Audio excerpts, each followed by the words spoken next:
Je refuse d'être ton enfant. 1. Ce que tu dis vraiment.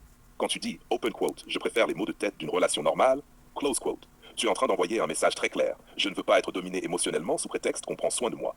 Je préfère la vérité inconfortable à une douceur qui m'affaiblit. Je veux une femme en face de moi, pas une mère au-dessus de moi. C'est brutal, mais c'est propre. Nappe 2. Le profil des personnes qui infantilisent. On va être précis. Une personne qui traite son partenaire comme un bébé n'est pas gentille.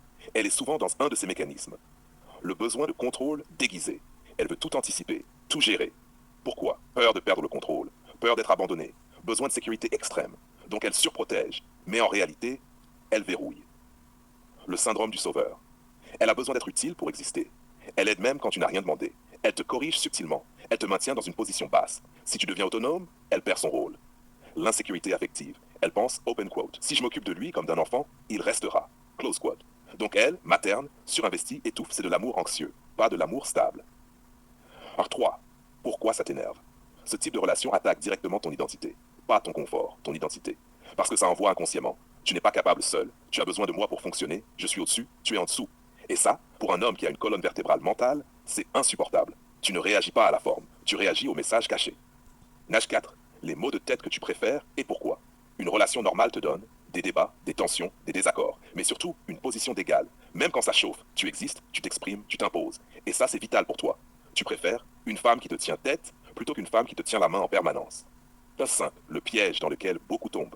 Beaucoup d'hommes acceptent l'infantilisation. Pourquoi? Confort immédiat, moins d'efforts, validation constante. Mais sur le long terme, ils perdent leur tranchant, ils deviennent passifs, ils ne décident plus, et un jour ils étouffent, ils explosent ou ils disparaissent mentalement. 6. Très rare en réalité. Ce que tu fais, peu de gens le tiennent sur la durée. Refuser le confort s'il coûte ta dignité. Refuser l'amour s'il implique une domination douce. Préférer la tension à l'effacement. Ça demande une forte identité, une tolérance à l'inconfort, une vraie lucidité. Mais attention, 7. Le danger de ton exigence. Ton exigence peut aussi devenir un piège. Si tu pousses trop loin, tu peux rejeter une vraie bienveillance. Tu peux interpréter du soin sain comme du contrôle, tu peux devenir constamment en opposition. Et là, tu transformes toute relation en terrain de combat. Donc la clé, c'est pas refuser le soin, refuser l'infantilisation. Nuance énorme. Nash 8, la frontière claire à ne pas confondre.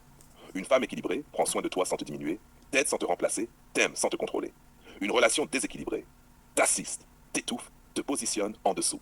Toute la différence est là. Conclusion. Ta phrase, traduction finale. Ta phrase en version brute, ça donne open quote. Je préfère une relation qui me challenge plutôt qu'une relation qui me neutralise. Close quote. Et ça, c'est un choix de construction, pas un choix de confort.